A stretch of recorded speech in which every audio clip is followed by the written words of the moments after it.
Gaza पर बढ़ते Israel के हमलों के बीच प्रधानमंत्री नेतन्याहू ने तेल अवीव में बड़ी बैठक की है। तेल अवीव में डिफेंस फोर्स मुख्यालय में शीर्ष सुरक्षा अधिकारियों के साथ इस बैठक में युद्ध की स्थिति पर चर्चा की गई।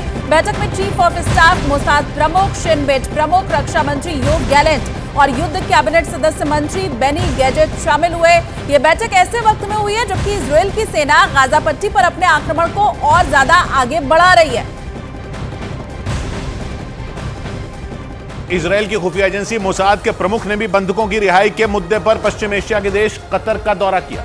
इससे पहले कतर इजरायल और हमास के बीच मध्यस्थता की पेशकश कर चुका है ताकि हमास के कब्जे से सभी बंधकों की जल्द रिहाई का रास्ता साफ हो सके। कतर ने कई बार ये पेशकश की कि वो बंधकों के मुद्दे को सुलझाने के लिए तैयार है। यही नहीं, हाल ही में जब इजरायल की 2 नागरिकों को हमास ने रिहा किया था, तब भी ये खबर सामने आई थी कि कतर और मिस्र ने मिलकर इसके लिए हमास पर दबाव बनाया था और माना जा रहा है कि इसीलिए मोसाद के चीफ ने कतर का दौरा किया ताकि वो इस मुद्दे पर बातचीत को आगे बढ़ा सके। खबर है कि इस दौरान मोसाद के प्रमुख और कतर के प्रधानमंत्री ने कई मुद्दों पर चर्चा की और बंधकों के अलावा गाजा में आम लोगों तक मदद पहुंचाने पर भी उन्होंने मंथन किया।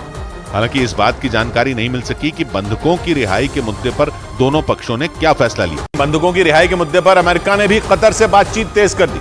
अमेरिकी विदेश मंत्री एंटनी ब्लिंकन ने कतर के विदेश मंत्री से फोन पर बात की और अमेरिका ने भी कतर से यह अपील की कि वो बंधकों की रिहाई के लिए कोशिश तेज करे। इस मुद्दे पर अमेरिकी विदेश मंत्री एंटनी ब्लिंकन ने कतर के विदेश मंत्री शेख मोहम्मद बिन अब्दुल रहमान अल थानी से फोन पर बातचीत की। ब्लिंकन इससे पहले कतर का दौरा भी कर चुके हैं और जंग शुरू होने के बाद जब वो इजरायल के दौरे पर पहुंचे थे, तब उन्होंने कतर की भी यात्रा की थी। माना जा रहा है कि अमेरिका कतर पर मध्यस्थता करने के लिए लगातार दबाव बना रहा है। इसकी सबसे बड़ी वजह यह है कि हमास के लड़ाकों के कब्जे में उसके भी कई नागरिक हैं और हमास ने पहली बार जिन 2 बंधकों को रिहा किया था वो दोनों अमेरिकी नागरिक ही थे। उन दोनों की रिहाई भी कतर की वजह से ही मुमकिन हो पाई थी।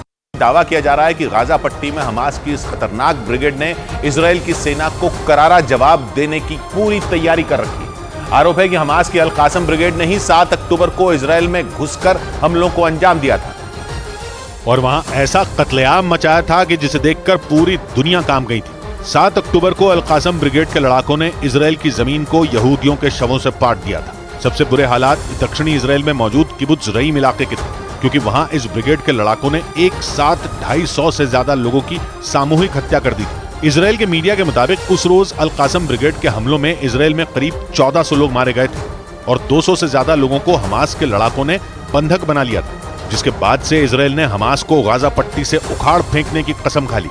वो लगातार हमास के ठिकानों पर हवाई हमले कर रहा है, लेकिन इसके बाद भी हमास की अल कासम ब्रिगेड हार मानने के लिए तैयार नहीं है। इजरायल की मीडिया के मुताबिक इजरायल के जमीनी हमले में सबसे बड़ी चुनौती अल कासम ब्रिगेड ही है, जो गाजा पट्टी में घुसी इजरायल की सेना पर करारा प्रहार कर रही है।